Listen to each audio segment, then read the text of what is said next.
He didn't resist. But when the cuffs snapped too tight behind his back and the cold armrest split his lip, Langston Reeves tasted blood. And something else. Restraint. He didn't say a word, not when the passengers stared, not when the captain muttered, loud enough for the cabin to hear, "First class isn't for your kind." And not even when a woman clutched her pearls as if a bomb had just boarded seat 1A. Langston just looked forward, dead calm, as two TSA officers yanked him off the plane like he didn't belong there. But here's what they didn't know. That black man in jeans and a navy polo? He owned the airline. Worse, he wrote the federal rules that decide if any airline is allowed to fly. And now, the rules were about to change. Langston had never cared much for first class. What mattered more to him was efficiency, safety, and silence. He didn't like being noticed. Not for the way he looked or how much power he had. The fewer people who recognized him, the easier it was to move through the system he helped design. He arrived at Denver International just after 6 a.m., flying solo. No assistant, no briefcase.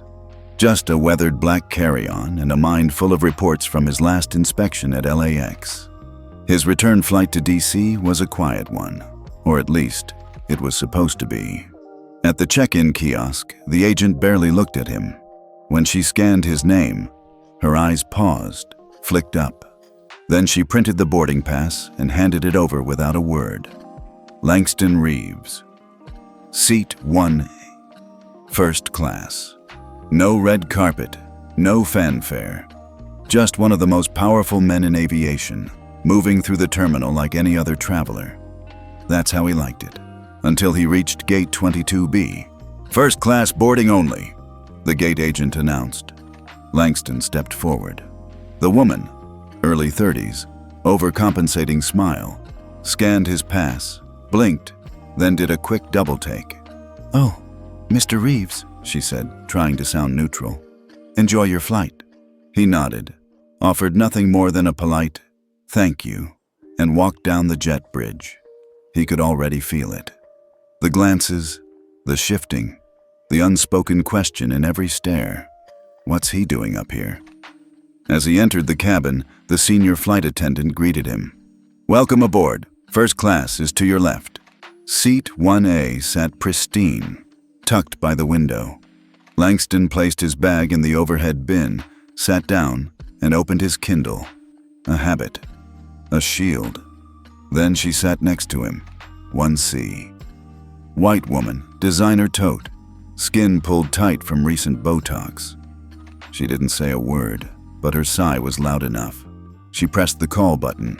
"Excuse me," she whispered to the attendant, nodding discreetly toward Langston. "Is there any way I could switch? I've got asthma and I don't want to risk anything." The attendant glanced at Langston. "Sorry, ma'am. This is a full flight. We're unable to move passengers."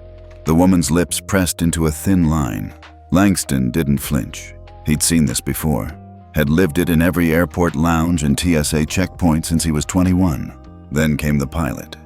Tall, barrel-chested, probably early 50s, with the kind of stiff gait that screamed control.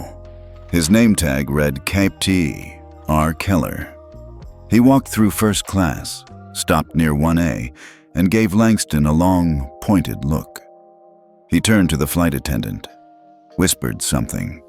She hesitated, glanced at her tablet, then looked back toward Langston. The captain nodded, then stepped forward. "Sir," he said, "I need to verify your seat assignment." Langston held out his boarding pass. Calm, confident. 1A. "Yes, well, our manifest appears to have a mismatch. This seat is often assigned to elite status flyers, and I booked this 3 days ago, through the airline's private portal." Keller's brow twitched. "May I ask, are you part of our Platinum program?" "I don't disclose my travel history."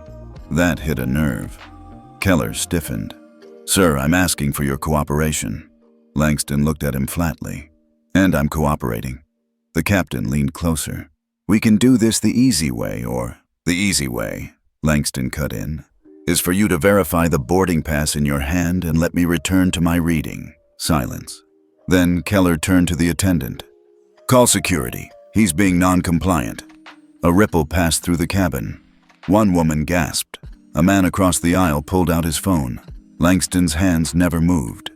I followed every protocol. What exactly am I non-compliant with? But no answer came. Only the shuffle of two TSA officers entering the plane minutes later. They didn't ask questions. They grabbed. He was yanked upward, cuffed, dragged like a threat. And just as they passed the cockpit, Captain Keller muttered under his breath, "Next time, remember, first class isn't for your kind." Langston didn't respond. Not with words. Not yet. Outside the gate, the hallway was quiet. The TSA officers uncuffed him after 5 minutes and let him go. No apology, no record, just a shrug. "Misunderstanding," they said. He looked at them, silent. He pulled out his phone and opened a secure channel. The contact read, "PESI Command Console." He typed, "Ethics violation flag. Atlantic Airlines Gate 22B, DN Terminal. Subject, Langston Reeves. Action, immediate freeze on international license clearance pending review." He hit send. The screen blinked once. Status, processing, then enacted. And just like that, the game had changed. Have you ever been told you didn't belong? Not by mistake, but on purpose. Tell us where you're watching from. Because this time, the man they humiliated was the one who wrote the rules they just broke. And karma? She was already cleared for takeoff. The silence in the terminal hit differently when you'd just been dragged off your own plane. Langston Reeves stood still, unmoving, in the middle of Concourse C at Denver International Airport. People passed by in waves. Kids with rolling backpacks, businessmen glued to phone calls, TSA agents sipping burnt coffee. No one knew who he was. No one cared. And that was the point. He liked being invisible, until it was weaponized against him. He exhaled slowly, then walked away from Gate 22B, not looking back. The cut on his lip had stopped bleeding, but it still stung. Not just from pain, from principle. He didn't feel rage. He felt clarity. Langston took the escalator down to the private executive wing, an area rarely accessed by the public, used only for government officials, high-security logistics, and what the FAA called sensitive transport reviews. He passed through a biometric scan without a word and stepped into a soundproof room marked PESI Field Ops. Western Region. Inside, 6 workstations, a live airspace wall map, and one person waiting. A young South Asian woman in a sharp gray blazer, tablet in hand. "Dr. Reeves," she said, rising to her feet. "I activated the console the moment your name was flagged on the system.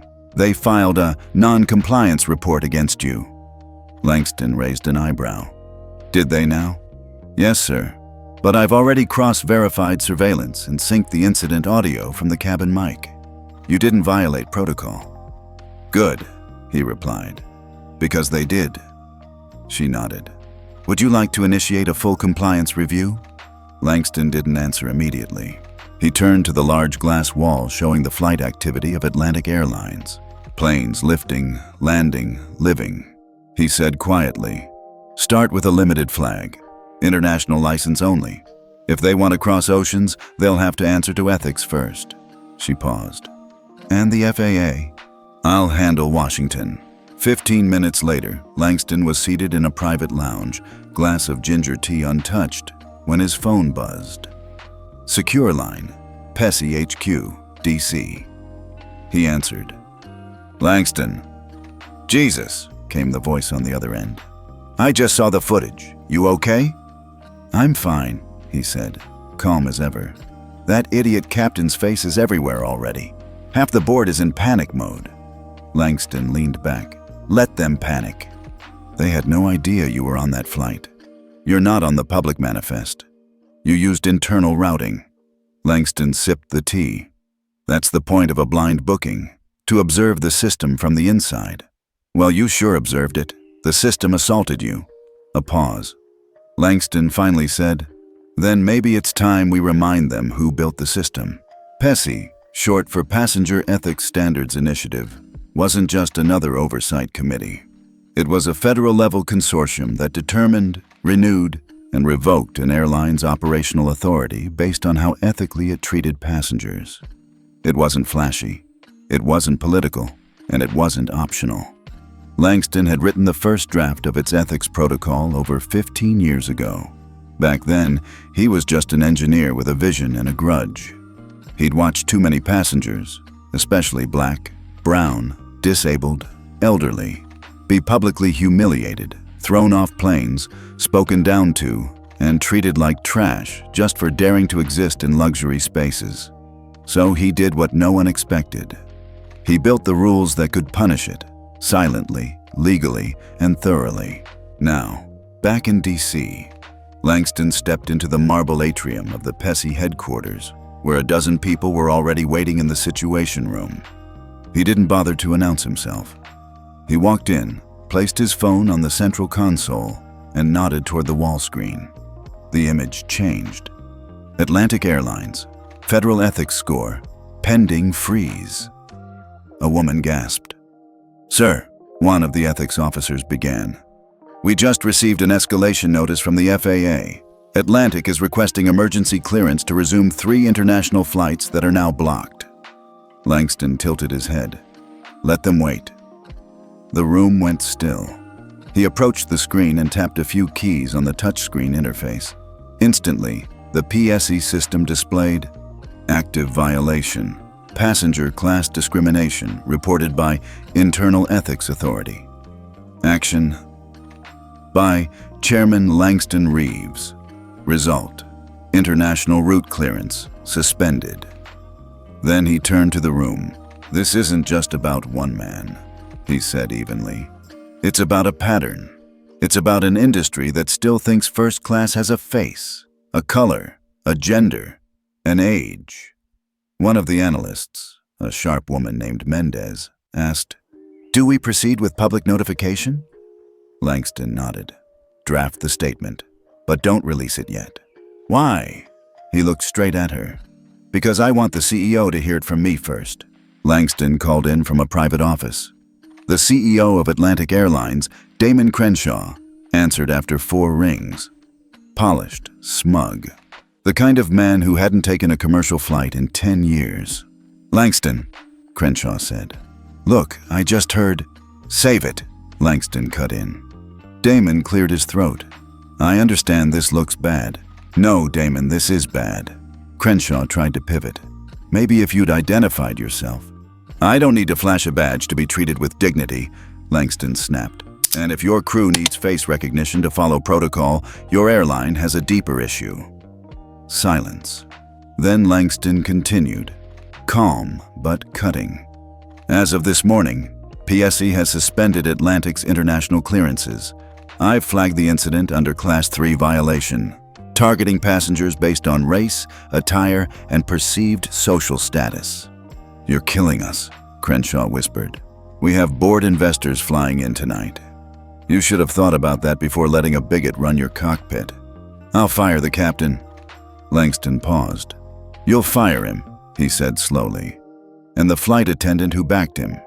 Then you'll retrain your entire first-class staff, and you'll submit to a third-party ethics audit by the end of the quarter." "That's steep." Langston leaned in. "You assaulted the man who controls whether you get to fly." Click. That night, the suspension went public. $320 million in international bookings froze in 6 hours. 3 European airports revoked landing rights. A Canadian travel consortium pulled future contracts.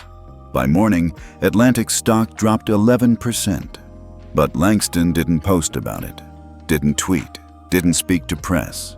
He simply walked into his office, opened the blinds, and resumed work. The system was speaking for him now. The sun was just rising over the Washington skyline when Captain Ron Keller stepped off an early morning shuttle at Reagan National Airport. He looked tired, not from the red-eye flight in, but from pressure. His phone hadn't stopped buzzing in the last 18 hours. Texts from colleagues, voicemails from legal, emails flagged urgent in all caps. He still didn't get what the big deal was. "I followed protocol," he muttered under his breath, straightening his epaulets as he walked. At least that's what he told himself. Inside the operations office, 2 Atlantic Airlines HR reps were already waiting. One of them, a woman named Teresa, didn't bother to stand when he walked in. The other just gave a nod. "Captain Keller," she began flatly, "we've been asked to place you on immediate administrative leave, effective retroactively as of 9:12 a.m. yesterday." Keller frowned. "On what grounds?" "Passenger mistreatment, racial profiling, ethics violation." He scoffed. "Mistreatment? I was de-escalating a conflict." Teresa tapped her tablet. "We've reviewed the cabin audio and multiple passenger videos. There was no conflict. The man had a valid boarding pass, he followed instructions, and your exact words were, and I quote, 'First class isn't for your kind.'"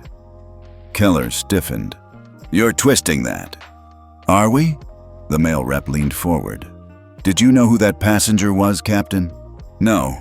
Some guy who didn't belong in 1A. They both stared at him. Teresa pulled up a file and turned the screen. Langston Reeves, chairman of PESI, majority owner of Sentinel Blue Holdings, parent company of Atlantic Airlines. Keller blinked.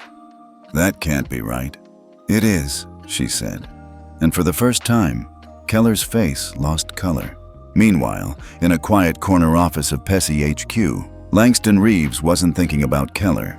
He was reviewing the preliminary draft of the Passenger Ethics Charter, a document he'd been refining for almost a decade. It was a voluntary agreement. Until now. His phone buzzed. "Caller ID, FAA Oversight Committee," he answered. "Reeves. Langston, you're forcing every airline CEO in the country to show up tomorrow morning." "You're aware of that?" "That's the point," Langston replied calmly. "We've never had full signatures on the charter.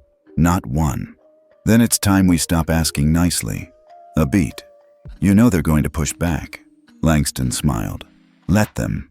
Back in Denver, the flight attendant who stood next to Captain Keller during the incident, Renee Fulton, was facing her own reckoning. She wasn't suspended yet, but she could feel it coming. Her inbox was full of interview requests. Her name had trended on Twitter the night before. The hashtags were brutal. Flying. While black, gatekeeper. Gate. Passenger 0. And then came the worst part. A voice message from her mother, who'd seen the footage on the news. "Renee, I raised you better than this. I didn't work 3 jobs so you could become the kind of woman who decides who's worthy of sitting in a damn seat." She hadn't responded. She couldn't, because deep down, she knew. Her silence in that moment was just as loud as Keller's words. At Atlantic Airlines HQ in New York, CEO Damon Crenshaw was dealing with the fallout. The board was restless. Investors were threatening to pull out. European regulators had frozen flight approvals across 5 routes, and the Canadian Aviation Authority had suspended Atlantic from entering any of its 4 busiest airports. Crenshaw stood at the head of the war room table. "Langston Reeves has one hand on our throat," he said, "and the other on the ethics switchboard." One of the legal advisors spoke up. "You understand what happens if we refuse to sign the PSI charter?" "We lose every international license," Crenshaw replied coldly. "And we take down 3 alliance partners with us." Silence. No one had ever had this much power in the airline industry, quietly, behind the scenes. Langston Reeves didn't threaten, he didn't scream, he flipped switches, and Crenshaw knew he only had one move left: capitulate. Back in DC, Langston was preparing for something more public. For the first time in 5 years, he agreed to appear on live national television, a segment called Airspace and Accountability on the Federal Public Affairs Network. The interviewer was sharp, female, late 40s, no patience for spin. "Dr. Reeves," she began, "you were humiliated on a flight, assaulted even, and instead of suing or going public, you quietly froze their international access. Why not speak out right away?" Langston looked directly into the camera. "Because I wasn't the first." She paused. "Excuse me?" I wasn't the first person to be told they didn't belong. I wasn't the first to be dragged off a plane. I wasn't the first to be treated like a threat because of what I look like. I just happened to be the one with the power to make it stop." A moment of silence. Then he added, "Justice isn't always loud. Sometimes it's a checklist." By the next morning, CEOs from all 11 major U.S. airlines were seated inside a government conference room in Washington. Security was tight.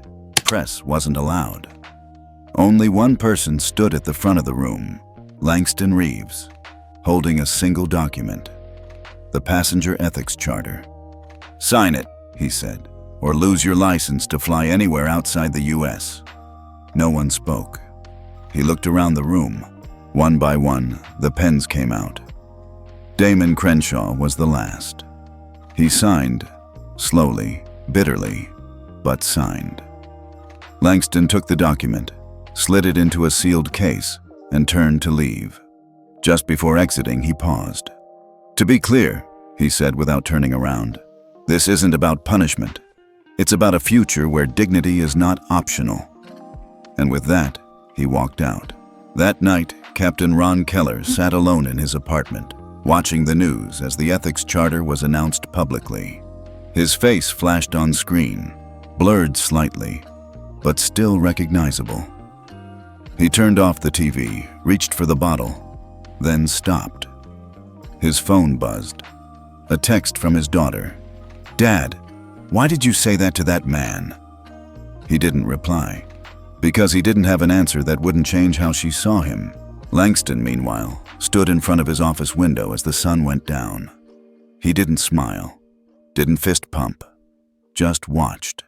Below him, planes continued to take off, one by one, but not Atlantic.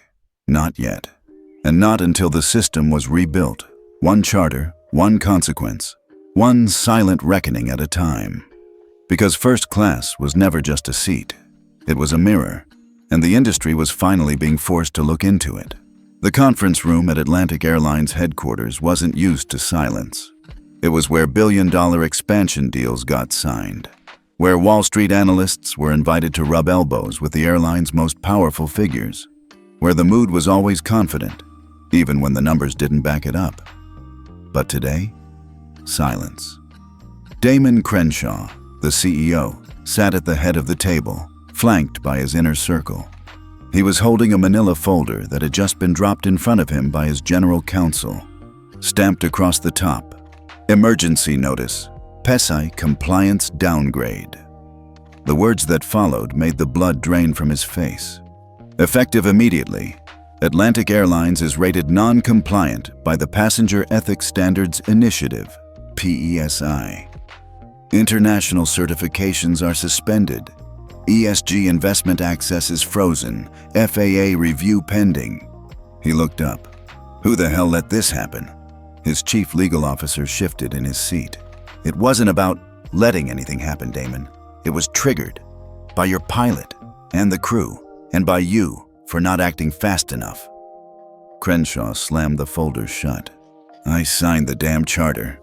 "Too late," someone said from the far end of the table. The voice belonged to Julian Bryce, head of corporate strategy, one of the few people in the room who hadn't flinched when the report came in. "It was never just about your signature," Bryce said. "It was about accountability, immediate response. You gave a press release.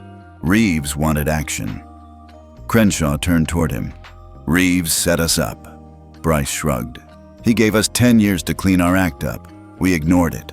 At the same time, in a quiet cafe in Arlington, Langston Reeves sat across from someone few people in the industry ever saw in public. Monique Santos, his former chief ethics architect, and the woman who once walked away from corporate aviation entirely. "I thought you were done with all this," Langston said. Monique sipped her espresso. "I was, until I saw the video. Then I realized the thing we feared might finally happen did." "You mean the collapse?" She nodded. "And the timing is perfect," she added. "You've got the charter passed, the public behind you, and now they're exposed." Langston tapped the table. "Which means it's time for the second wave." Monique smiled. You still have that list? He slid a USB drive across to her. No words, just steel between them. Back in New York, Crenshaw gathered his executive board for an emergency vote. There were only 2 items on the agenda. Approve the immediate removal of Captain Ron Keller from all future rosters. Accept the terms of PESI's Corrective Ethics Action Protocol, a 27-point compliance roadmap authored by Reeves and his team. Both votes passed, not unanimously, but by enough. What no one said out loud was the real reason they agreed. Because if they didn't, they wouldn't just lose money, they'd lose the right to fly. 3 days later, a press conference was held. Not in New York, not in D.C., but in Memphis, Tennessee, at a historically black-owned regional airport undergoing a quiet federal expansion. Langston stood at the podium in front of a backdrop that read, Passenger Dignity Act, launching the future of ethical airspace. Reporters from CNN, Bloomberg, and The Guardian sat in folding chairs under a modest white tent. Langston didn't start with a prepared statement. He started with a story. When I was 10, my mother took me on a Greyhound to see my grandmother. The bus was almost empty, but when we sat up front, the driver told us to move to the back. No explanation, just move. She looked him dead in the eye and said, "This child is going to own whatever he sits in." A soft murmur swept through the crowd. Last week, I was told that first class wasn't for my kind. The difference now, I didn't move, and neither will the standard. He paused. We are no longer asking airlines to treat passengers with dignity. We're mandating it. Meanwhile, the ripple effects were spreading. 3 other major airlines, SkyNova, Crescent Air, and EvoJet, were flagged by PCI for historical compliance irregularities. Their executives scrambled to request emergency audits. The market responded swiftly. Stocks dropped a collective 8.7%, with over $1.1 billion in ESG funding halted within 48 hours.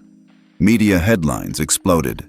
Airline industry faces ethics reckoning after Reeves sanction, CNN. Quiet power move halts. Flights worldwide. Bloomberg, the man who grounded first-class racism. The Atlantic. Passengers began uploading their own stories. Some posted videos from years ago. Others tweeted screenshots of emails where complaints were ignored. Not Just Reeves began trending within hours.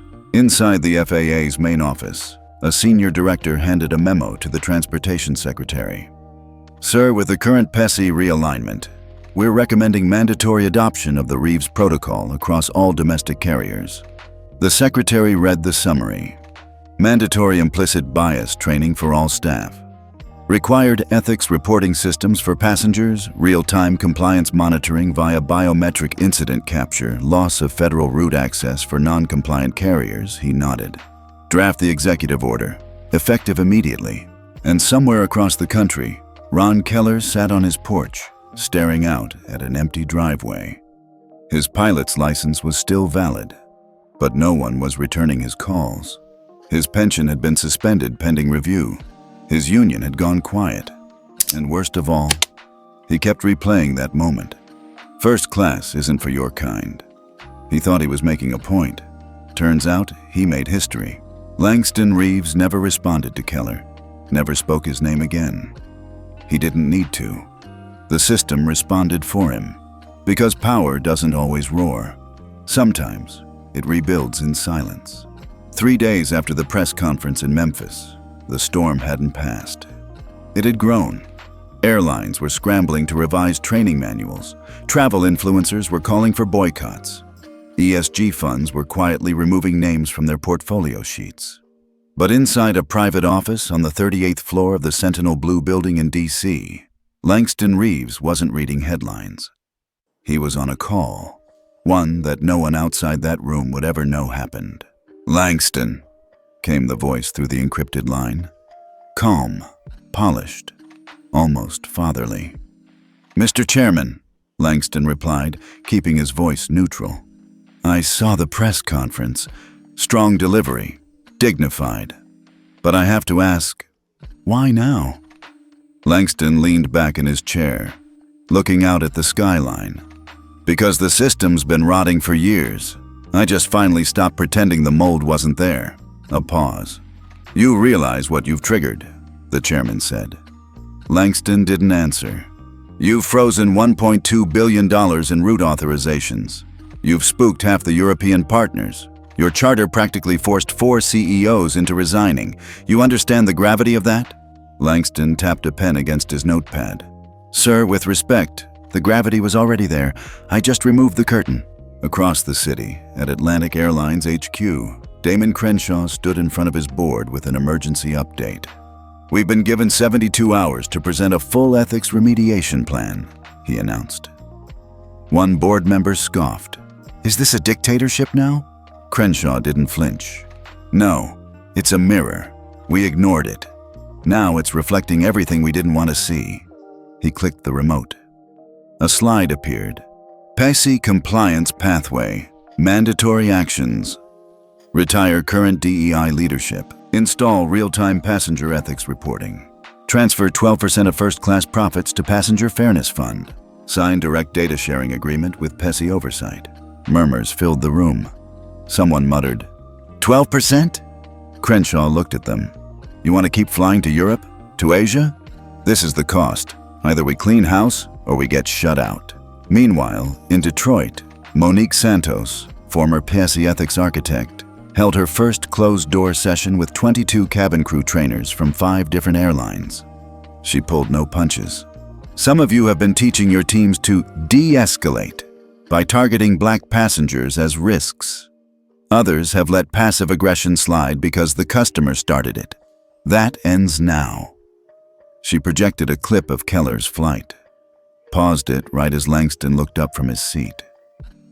You know what the real problem is in this frame? She asked. It's not the pilot, not just him. It's everyone around him staying silent. It's the complicity. She clicked to the next slide. The new standard, silence is endorsement. Back in D.C., Langston finally ended his call with the chairman. As he hung up, he didn't feel triumphant. He felt resolute. Because this wasn't about personal revenge. This was about something he'd been building for years. Something no one even knew existed until now. A silent structure, built under every boarding gate, embedded into every loyalty portal, hidden in plain sight. PESI wasn't just a watchdog, it was a lever, and Langston had just pulled it. Across the country, the news caught up with the rest of the world. BBC World aired a special report on how a quiet American executive exposed the global airline industry's hidden bias problem. Al Jazeera interviewed former passengers who'd experienced discrimination on international flights and were never compensated. Even Oprah's production team reached out, requesting an exclusive one-on-one interview. Langston declined. He didn't want to be the story. He wanted the standard to be. Meanwhile, in a quiet suburban home outside Atlanta, Captain Ron Keller sat at his kitchen table, flipping through a thick envelope from the FAA. Notice of license suspension pending review. He read it once, twice, then looked up at the framed photo on the wall. Him in uniform, smiling beside his daughter on career day. It felt like a lifetime ago, because now his name was synonymous with a system falling apart, and he couldn't undo it. At the same moment, in a penthouse overlooking Los Angeles, an investor named Soraya Blake, managing director of one of the nation's largest ESG investment firms, was on a video call with her board. Effective immediately, she said. We're freezing all holdings in non-compliant carriers until they meet full PESI standards. A voice pushed back. But some of those airlines are cornerstones of our aviation portfolio. Soraya smiled coolly. Then maybe it's time we stop calling discrimination a cornerstone. In his office, Langston opened an email marked Private Testimony Request from the Senate Transportation Subcommittee. They wanted him to speak, not about his experience as a passenger, but about the system he built. PESI, the enforcement network, the ethics scoring infrastructure. He closed the laptop slowly. This was bigger than him now. It always had been. That night, Langston visited his mother's grave for the first time in over a year. He brought a single white rose, kneeled, stayed silent for a long time. then finally whispered, "You told me never to raise my voice, just raise my worth." He smiled softly. "Well, Mama, today they had to listen. Not because I shouted, but because they finally had no choice." New York, Monday morning. Terminal 4, JFK International. The airport buzzed with its usual rhythm. Tired red-eyes landing. Business travelers checking their Rolex against the gate screen. Flight attendants dragging overnight kits behind perfectly pressed uniforms. But something felt different. At gate B42, a woman named Lynn Hartwell, regional director of cabin operations for SkyNova Airlines, was pulled aside by a pair of men in black suits.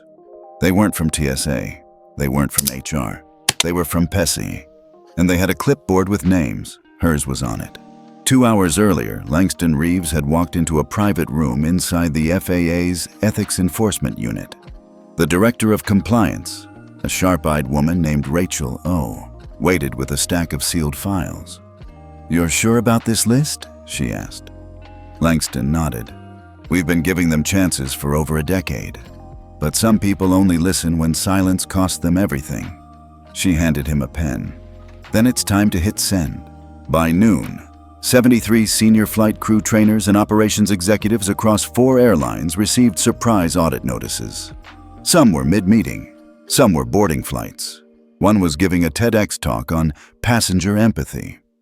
It didn't matter, because PESI had just activated something no one thought they ever would: the Silent Gate Review, a system that quietly tracked not just what employees did, but what they allowed. Meanwhile, at Atlantic Airlines, Damon Crenshaw was sweating in his boardroom again. But this time, he wasn't alone in fear. 2 other airline CEOs were on Zoom, faces tight, eyes flickering with panic.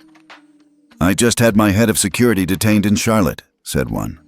"They flagged our Miami lounge staff for passive profiling last year. That file just resurfaced," added the other. Crenshaw exhaled. "Reeves said it wouldn't stop at us, and it didn't. Because PESI wasn't just punishing individuals, it was exposing cultures." Somewhere in Denver, a junior flight attendant named Amy Collins was called into her supervisor's office.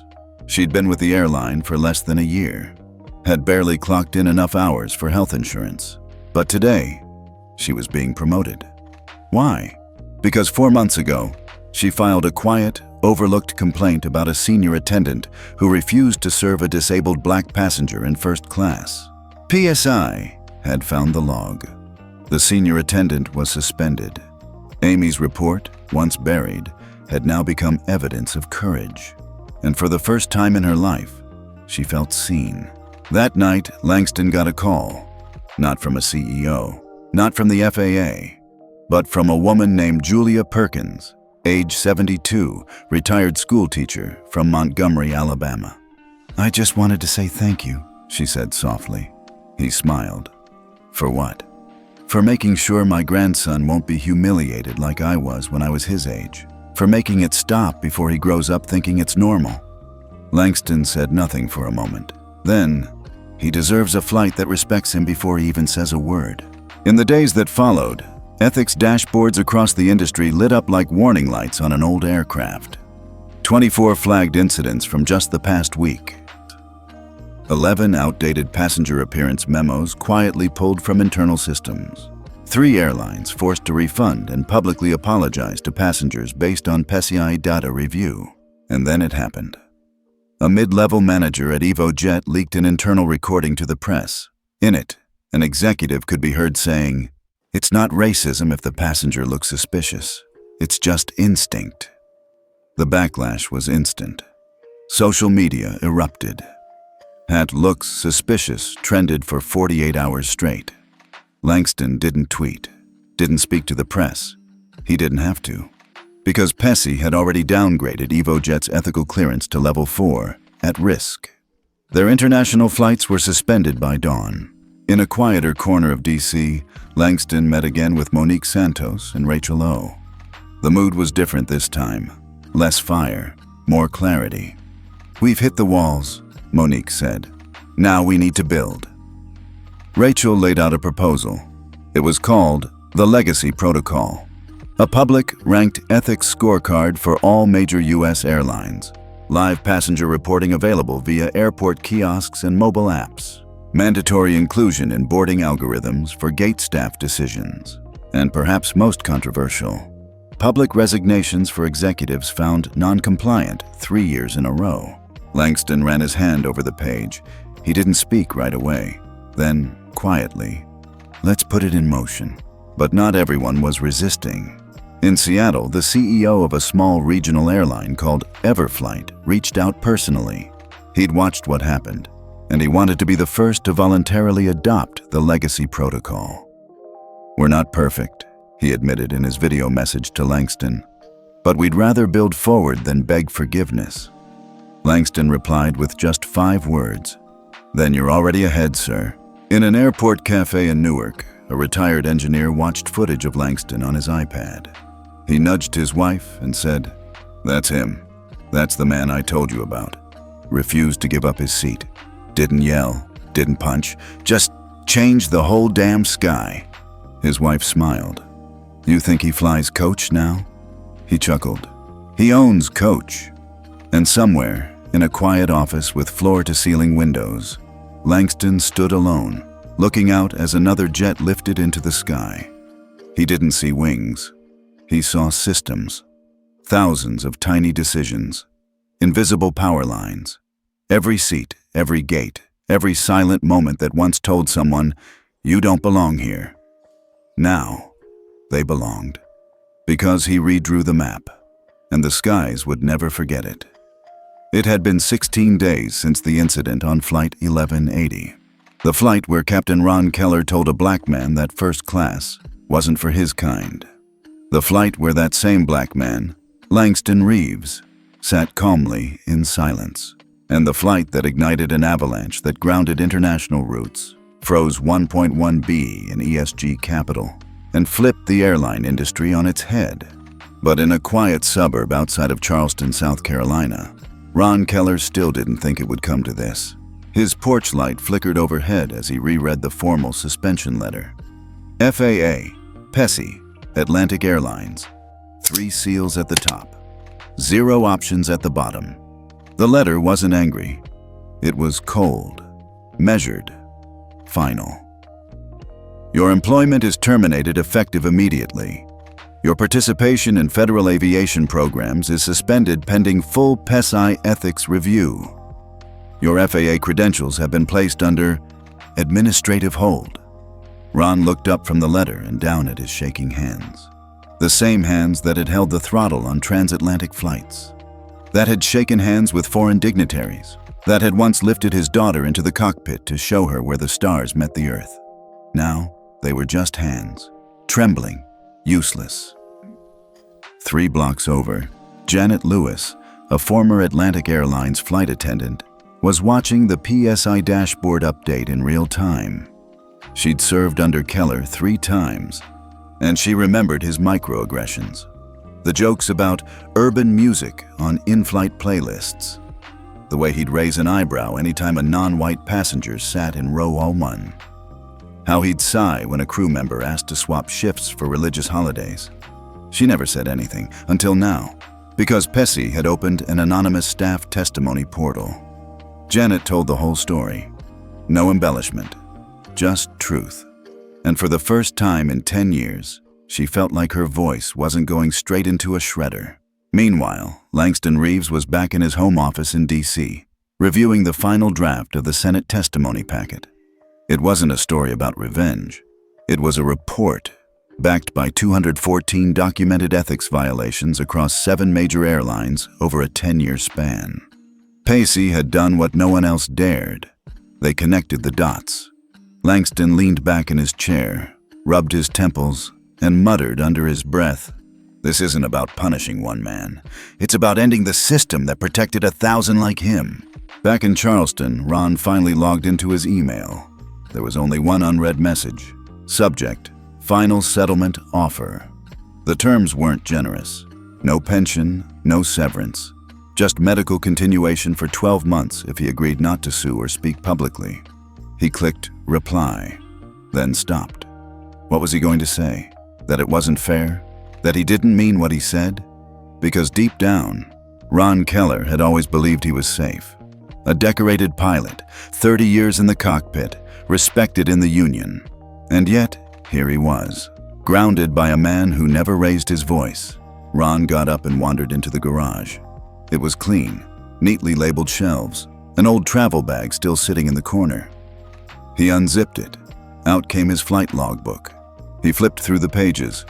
London, Paris, Johannesburg, Dubai. So many places. So many miles. But none of them taught him what Langston taught him without saying a word. Power doesn't always speak. Sometimes it just acts. At the same time, the FAA issued a nationwide bulletin. Effective immediately, any employee with 3 or more documented unresolved ethics complaints will be placed on administrative leave pending PESI review. This wasn't a memo anymore. It was a purge. And it had teeth. In Los Angeles, Amira Jackson, a black pilot with 15 years of spotless records, was offered a new position, head of ethical aviation practices at EvoJet. When she asked why, the executive responded bluntly, "We need someone who's already been doing it right, and frankly, we owe it to people like you." Amira accepted. Not because she wanted power, but because she wanted fewer girls like her to have to work twice as hard just to be called qualified. Back in South Carolina, Ron Keller sat alone in his kitchen. News played in the background, low volume. The headline, Langston Reeves to deliver Senate testimony on passenger ethics reform. He reached for the remote, paused, and for the first time in his life, he didn't feel like changing the channel. The news clip cut to Langston, seated calmly at a roundtable hearing. He wasn't angry, he wasn't emotional, just clear. "The day I was denied my seat, I didn't raise my voice. I didn't post it online. But I knew that silence, if properly placed, can echo louder than outrage. The flight wasn't delayed, but the system was." A murmur of approval swept through the chamber. PESI isn't about catching bad apples. It's about fixing the orchard. Ron turned off the TV. He didn't know what to feel. Anger, regret, shame, maybe all of it. Maybe none. What he knew more than anything was this. He had once flown above the clouds, and now he was the cautionary tale playing on every gate agent's ethics module. In a small town bar 2 miles from his home, Ron overheard 2 junior pilots talking. One of them joked, "Better watch your tone. You don't want to pull a Keller." The table burst into awkward laughter. Ron didn't confront them. He just left. And that was the moment he realized. He wasn't feared. He wasn't respected. He was a warning sign. And as Langston prepared for the public release of the Legacy Protocol, he remembered something his mother told him years ago, sitting on their porch in D.C. "The thing about clouds, baby, they don't block your light. They just prove how bright you are when you shine through them." He smiled, because now the whole damn sky was shining differently, and it started with one man who stayed in his seat and rewrote the rules for everyone else. It was a crisp Friday morning in Washington, D.C., and the Capitol dome glowed beneath a soft golden light. Inside room 226 of the Senate Dirksen building, the air was thick with anticipation. Every seat was filled.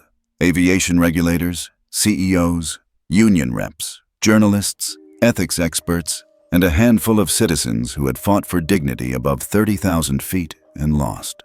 The hearing had a name: the Sky Ethics Reform Initiative. Testimony from Langston Reeves. But the world was already calling it something else. The flight that changed everything. Langston sat quietly behind the mic, dressed in a navy blue suit, no tie, calm, composed, watching, listening. He wasn't here for drama. He was here to finish what he started, not the day he was denied a seat, but the day he realized the entire airline industry was flying on systems built to look the other way. Senator Diane Merriman leaned into her mic. "Mr. Reeves, you've submitted a 347-page report, including direct testimony from over 700 passengers and 143 airline staff. But I'd like you to begin with this." She slid forward a photo. It was a still frame from the plane's security feed. Langston, sitting quietly in his assigned first-class seat, with Captain Keller hovering over him. Merriman continued, "What were you thinking in that moment?" Langston looked at the image for a beat, then answered, "That I had finally become fluent in a language America never stopped speaking. Silence as permission." Gasps rippled through the room. He continued, "You see, this wasn't about a seat. It wasn't about an insult. It was about how much discrimination can hide inside professionalism, inside policy, inside, we're just doing our jobs.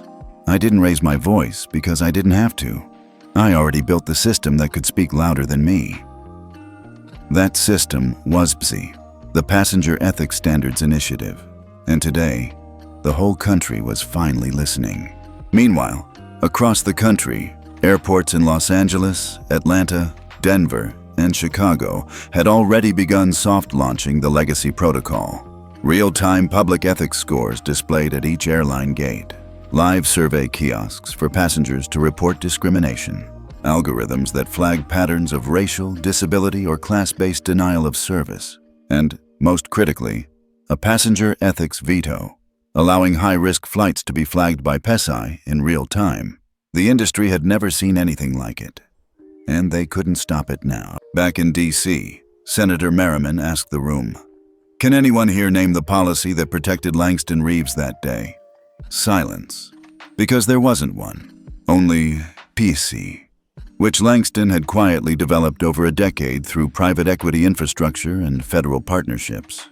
He didn't sue. He didn't riot. He rewrote the flight plan. In the second row of the gallery, a young woman named Chelsea Green, a 22-year-old student from Howard University, sat with tears in her eyes. She had been dragged off a plane 2 years earlier for asking a white male attendant to speak to her respectfully. No one listened back then. Now, Chelsea watched as the man who stayed calm changed the air she would one day fly in. Outside the Senate building, a protest had gathered. Not a chaotic one. It was quiet, organized. Dozens of passengers stood holding simple white signs that read, "I belong in first class. Service shouldn't depend on skin." The sky remembers. No shouting, just presence, just like Langston on that flight. Inside, one airline CEO tried to pivot. "Well, Mr. Reeves, while I understand the emotional weight of your experience, I'd caution against over-regulation that could stifle flexibility." Langston didn't blink. He leaned forward and said, "Flexibility isn't a license for discrimination.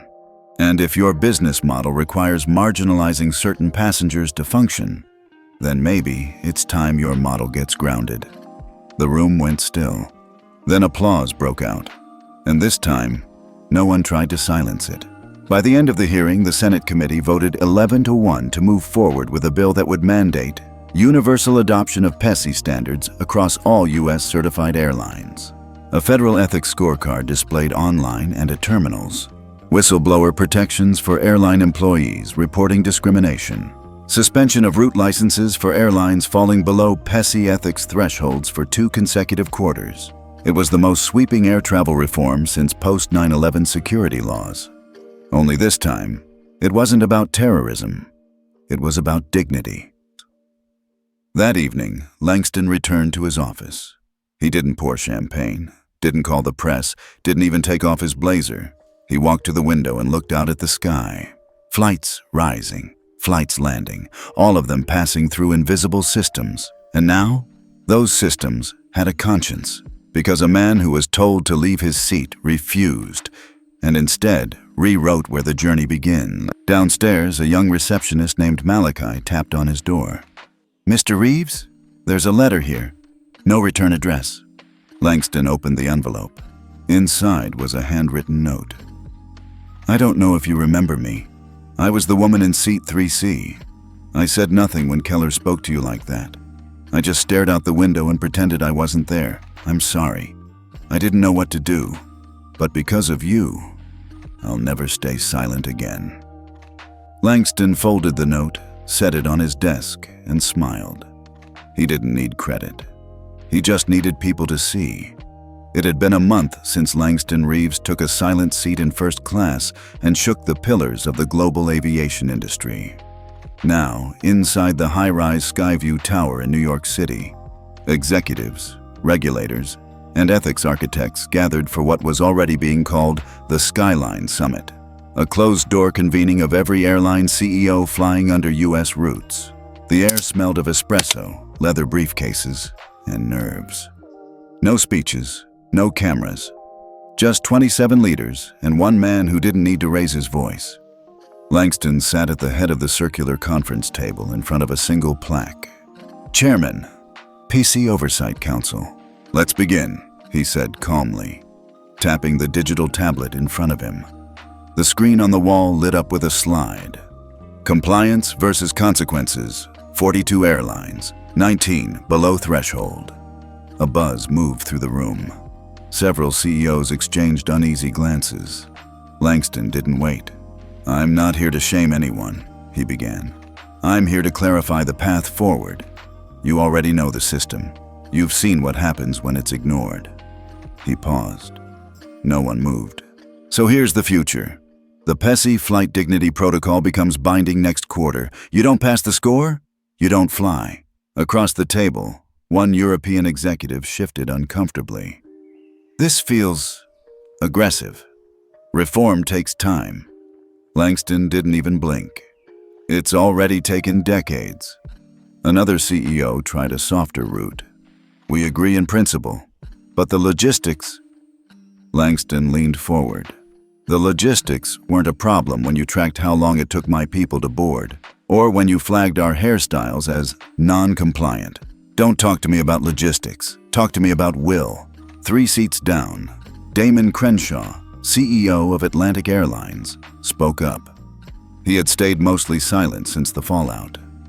Langston, he said, voice measured.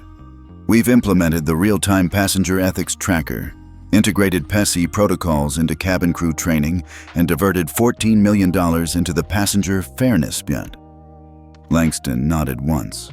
That's why you're not on the non-compliant list. Damon exhaled. Langston continued. Let me be clear, this isn't about perfection. This is about progress with teeth. He tapped his screen again. The recourse matrix appeared on the display. It outlined the penalties for non-compliance. Loss of international gate partnerships, frozen access to ESG-aligned capital, $880 million frozen YTD, removal from passenger loyalty alliance indexes, temporary suspension of FAA operating licenses. One line stood out in bold. Passengers remember, so will we. Across the room, silence. Langston looked each person in the eye, then said quietly, You had decades to write better policy. Now we write better consequences. No applause, just agreement. And in some ways, that was more powerful.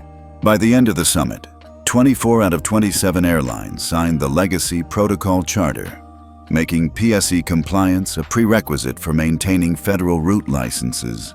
The last 3? They didn't walk out in protest. They just walked out aware that their days were numbered. Later that night, Langston stood alone on the rooftop of the Skyview Tower, watching planes blink in and out of the skyline. He didn't feel pride. He felt weight. Because reform isn't a finish line. It's an agreement to keep going. His phone buzzed. A message from Chelsea Green, the student from Howard. I just booked my first solo flight in years. Window seat, row 1. Didn't even flinch this time. Thank you. Langston closed his eyes, the city glowing beneath him. Meanwhile, in D.C., the FAA finalized a nationwide rollout of the Public Flight Dignity Index, a passenger-facing tool that showed each airline's real-time ethics compliance score. News anchors called it the Yelp for Justice in the Sky. And within 48 hours of its launch, over 1.6 million passengers had submitted real-time feedback. For the first time in history, passengers weren't just voiceless numbers.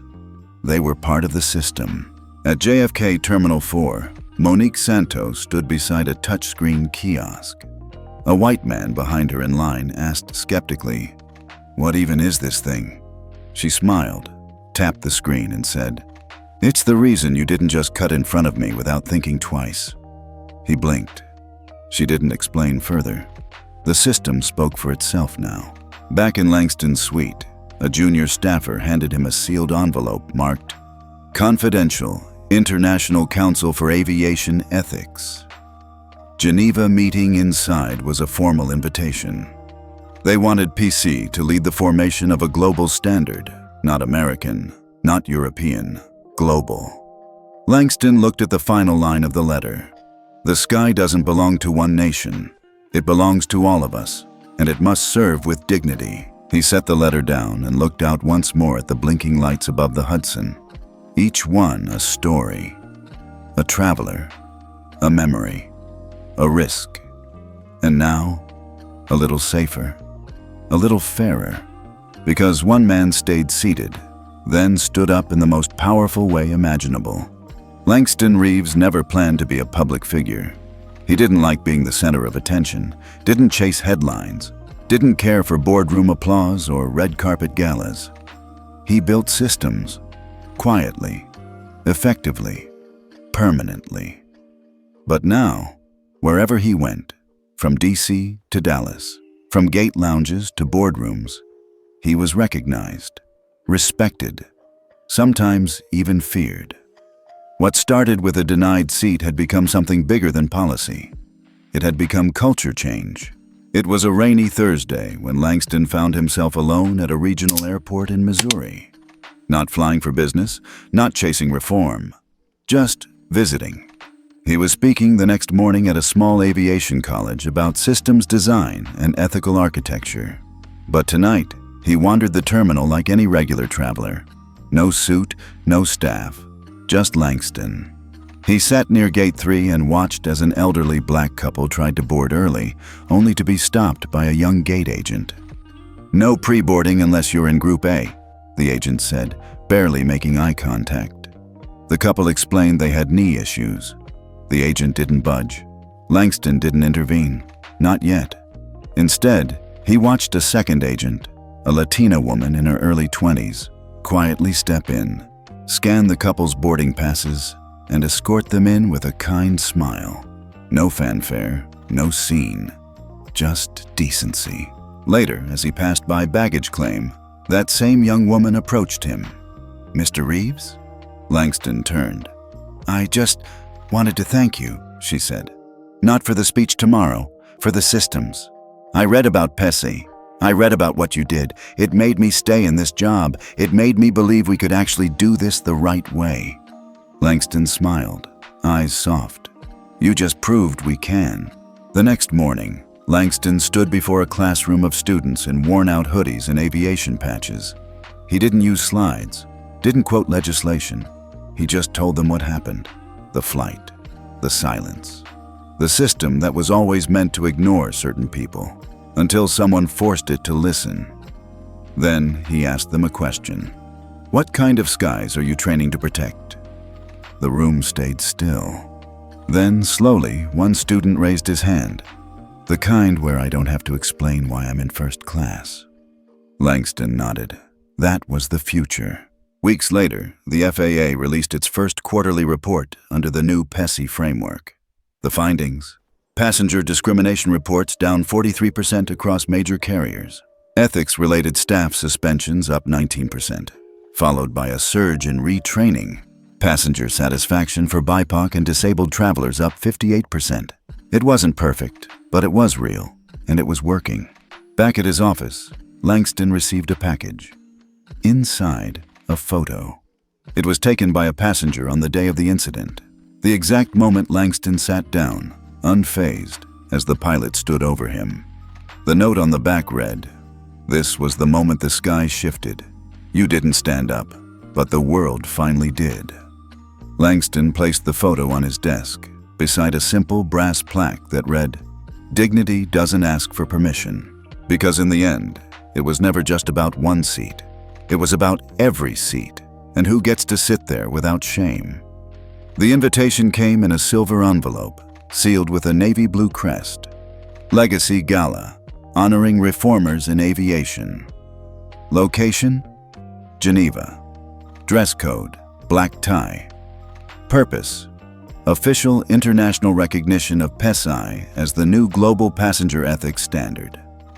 Langston Reeves wasn't sure he wanted to go. He had never cared much for awards. But this wasn't about a statue. It was about who would be in the room, and who now had a seat because of him. The flight to Geneva was quiet.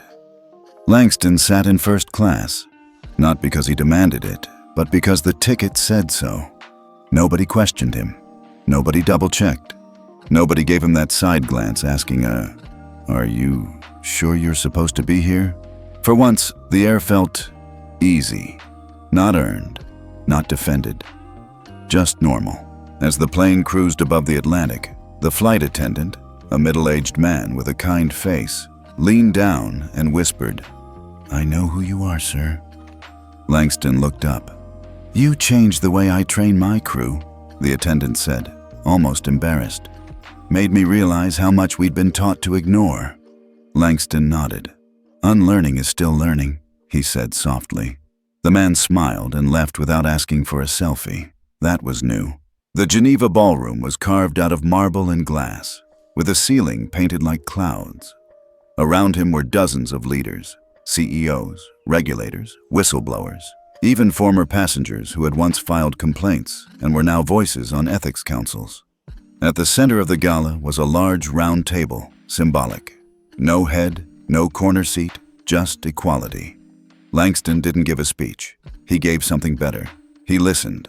To a trans passenger from Brazil who now trains cabin crews. To a deaf traveler from Belgium whose airline now offers full ASL announcements. To a single black mother from Detroit who simply said, "My daughter isn't scared to fly anymore."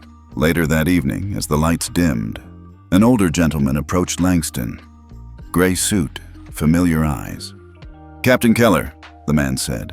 "Retired now." Langston didn't flinch, just nodded. "I was wrong that day," Keller said quietly. "Didn't think twice. Didn't see you. Just the bias I'd been flying with for 30 years. Langston stared at him for a beat, then asked, "Why are you telling me this now?" Keller looked around the room. "Because it's the first time I've been in a room where silence doesn't feel safe." Langston didn't forgive him, but he did say this. Then maybe this system is finally working. As the night ended, Langston stepped out onto the balcony overlooking Lake Geneva. The sky above was quiet, still, and for the first time in a long time, so was he. Not because the work was over, far from it, but because the work now had momentum, and that was more rare than power. Back at the airport the next morning, Langston didn't use the VIP lane. He stood in line like everyone else, watched a young couple with a baby get assisted first, saw a man in a wheelchair helped with kindness, not pity. He didn't say anything. He just smiled. Because sometimes the loudest reform is the one you don't have to ask for anymore. As he boarded, the gate agent simply said, "Welcome back, Mr. Reeves." No second glance, no scan of suspicion, just welcome. And Langston thought, maybe this guy really can remember. Maybe justice doesn't need to shout. Maybe this is how dignity flies now. A year had passed. The story of what happened on Flight 1761 had long left the headlines. The outrage had cooled. The hashtags had stopped trending. But what stayed, what endured, was the system Langston Reeves had helped build. The PESI score was now as common as seatbelt signs. Airlines flaunted their compliance ratings on banners, just like safety records. Passengers checked those ratings before they booked, not after they got hurt. Things were changing, not perfectly, but undeniably. And on a quiet Sunday morning, Langston found himself back at the very airport where it had all started. Terminal C, Gate 17. He wasn't there for a press conference, not for a meeting. He was there because his goddaughter, Brielle, was taking her first solo flight to college. She was nervous, not because of flying, but because she knew what that gate once meant to him. "Do you want me to call ahead? Let them know who you are?" she asked, half joking. Langston smiled. "No need. If the system works, they won't need to know my name." She nodded. He handed her the boarding pass. "Go. You've got this." From a distance, Langston watched her walk through security. No stares, no suspicion, no problem. A black girl, braids in a bun, hoodie tied around her waist, moving through the world on her terms. That meant more to him than any award ever could. As he turned to leave, a janitor nearby stopped him. "You're that guy, right? The flight ethics man?" Langston laughed. "Something like that." The man nodded. "I've been working here 22 years. Used to see things happen that made my stomach turn. But now," he held up his phone, "they gave us this app. We report, we get updates. Crew gets suspended if they mess up." He smiled. "Even people like me got a say now." Outside, as Langston reached the curb, a car pulled up. The driver, mid-30s, grinned as he recognized him. "Hey, sir. Quick thank you before I drop you off." Langston raised an eyebrow. The man continued. "Used to be a gate agent. Saw the whole thing that day. Didn't speak up. Felt like a coward." Langston didn't interrupt. "But when the news broke and the system changed, I applied to be a passenger advocate. Now I train new agents how to spot bias before it happens." He looked proud. Langston simply said, "Then you did speak up, just in a different way." Back home that evening, Langston opened his laptop. One last project was waiting, a report titled, "The Cost of Dignity." It detailed everything. $1.2 billion in frozen capital from non-compliant airlines. 67 executive resignations. 112 FAA certifications updated under new ethics standards. But also, a 61% increase in BIPOC flight satisfaction. A 39% drop in discrimination-related complaints. And for the first time ever, a Black passenger approval rating above 90% in international travel. Langston scrolled to the bottom. One line stood out. The seat he was denied became the standard for everyone else. He closed the report, leaned back in his chair, and for the first time in years, he didn't feel like he had to keep fighting. Because the system wasn't perfect, but it was no longer silent. And that was enough. Final image. Langston walking past an airport poster. It reads, "Every seat is a human right. Ethics, access, accountability. The sky belongs to all of us." He pauses, smiles, and walks on. Tell us where you're watching from. And have you ever seen quiet power flip the system? If you were in Langston's shoes that day, would you have stayed seated? Drop an emoji if you believe every seat should come with dignity. Let's talk in the comments. We read every single one. And hey, this isn't just a story. It's a reminder. The sky only changes when someone refuses to get up.